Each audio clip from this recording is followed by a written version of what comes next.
किंवा आपली मानसिकता बिघडायच्या आतच आपण हे परमपदाला प्राप्त नाही. तरुण वयामध्ये म्हणण्याच्या 8व्या वर्षापासून व्रतबंध झाल्यापासून याचं ज्ञान आपल्या मुलामुलींना हे योग्य व्यक्तीकडून हे दिलं गेलं पाहिजे. म्हणून ते कोण व्यक्ती योग्य आहे, तर जे ब्रह्मनिष्ठ आहे, श्रोत्रिय ब्रह्मनिष्ठ, जे शास्त्राचा सगळा अभ्यास त्यांनी करून अनुभव घेतलेला आहे, त्याच्याद्वारा हे ज्ञान त्या मुलांना मुलींना मिळालं पाहिजे. मग त्यांना त्याची आवड आणि अर्थ कळतो. मग एकदा जीवनाचा अर्थ मधला परमार्थ कळला तर मग बाह्य जगतामधले जे अर्थ असतात ते निरर्थक होतात आणि त्याचा उपयोग परमपदाला जाण्यासाठी तेवढा होत असतो. असं म्हणून अहिंसा सत्य असते, ब्रह्मचर्य अपरिग्रह बरोबर यातलं प्रत्येक आहे. आता पहा तुम्ही, अहिंसा म्हणलं तर अहिंसा परमो धर्म, जगा आणि जगू द्या, आणि आपल्याशी जसं इतरांनी वागावं तसं आपण इतरांशी वागायला पाहिजे असं आपण म्हणतो. पण प्रत्यक्षात काय होतंय ते आपण बघावं लागतंय. त्यासाठी तयारी असावी लागते. सात्विकतेकडे वळावं लागतं तर ते शक्य होते. मग प्रेम म्हणजे काय, तर निस्वार्थीपणे कल्याणाचा भाव, शरीर मन आणि वाणीची शुद्धता राखून त्याद्वारा तपश्चर्या करून आपली शुद्धता राखून आपण आपल्याला बाह्य जगतामध्ये त्याप्रमाणे आचरण करायला पाहिजे. निरपेक्ष असलं पाहिजे.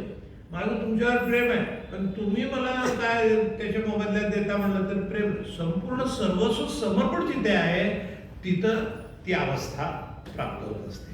मग याच्यापेक्षा आणि परमश्रेष्ठ अवस्था काय असते, प्रत्येकाला जर भगवंत मानला आपण आणि त्या भगवंताप्रमाणे सगळ्यांची सेवा केली तर आपोआप काय होतं, अंतरंग स्वच्छ शुद्ध आणि निर्मळ राहतं आणि त्या शुद्ध सात्विकतेमध्ये परमपदाची प्राप्ती होते. मग त्यातला जो प्रेम किंवा आदर आहे तो देण्यासाठी आपल्याला खर्च नाही येत. मग आपण प्रत्येकाशी काय नाही प्रेमानं वागत, जे जे भेटे भूतमाली जे भगवंत कणकणमे भगवान.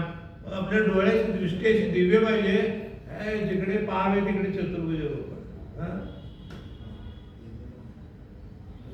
ऊपर देखो पांडुरंग, नीचे देखो पांडुरंग, बाएं देखो पांडुरंग, दाएं देखो पांडुरंग, इधर भी देखो पांडुरंग, उधर भी देखो पांडुरंग, सब में देखो पांडुरंग, सब में देखो पांडुरंग. पांडुरंग कोण आहे? हा सगुण साकार परमात्मा परब्रह्म जे विटेवर उभा आहे ते तुमच्या हृदयात आहे. आपण पंढरपूरला जातो तर पंढरपूरला जाण्याची भावना निर्माण होते तेव्हाच परमात्मा परब्रह्माचा तुमचा स्पर्श झालेला असतो. आणि मग वारीला जाताना वारी पूर्ण झाल्यावर भगवंत भेटत नाही. हातामध्ये टाळ मृदुंग पताका डोक्या घेऊन तेव्हा तुम्ही एक एक पावलं टाकायला लागता आणि भजन म्हणत गात गात त्या वारीत जायला लागता तेव्हा कळतंय की विठ्ठल कुठं आहे ते. सगळीकडे विठ्ठलच दिसायला लागतो. किती वयाचा असला तरी पंढरपूरला पोहोचतो.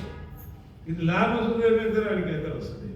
ते ती अशी वारी म्हणतात ती म्हणजे त्या भगवंताची अतूट नातं जोडण्याची सुरुवात झाली. तेव्हा पंढरपूरला पोहोचल्यावर घळाघळा अश्रू काढत त्याचे पाय डोकं टेकून जे काय आहे ते आणि मनामध्ये आलेला विचार मी आता निघालोय त्यामध्ये काय त्या जिज्ञासेनं त्याच फक्त ते काय होतं तिथं प्रगटीकरण पूर्णत्वानं होताना दिसतं आपल्याला. पण ही पहिली पायरी जी आहे वारीची ती चढल्याशिवाय तिथं दर्शन पण होत नाही.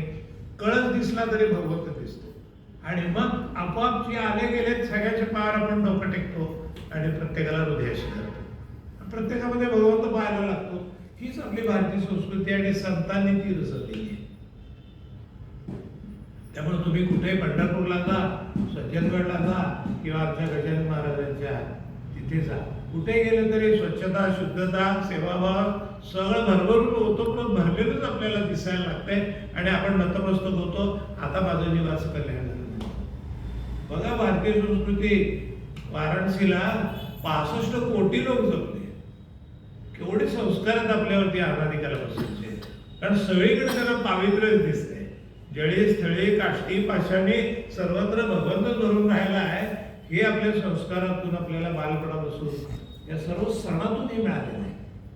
चैत्रापासून फाल्गुनापर्यंत जेवढे सण आहेत ते सगळे आपण जेव्हा घरामध्ये समाजामध्ये देशामध्ये आणि जगामध्ये साजरे करतो त्यामुळे वातावरण इतकं सुंदर निर्माण होत आहे. हे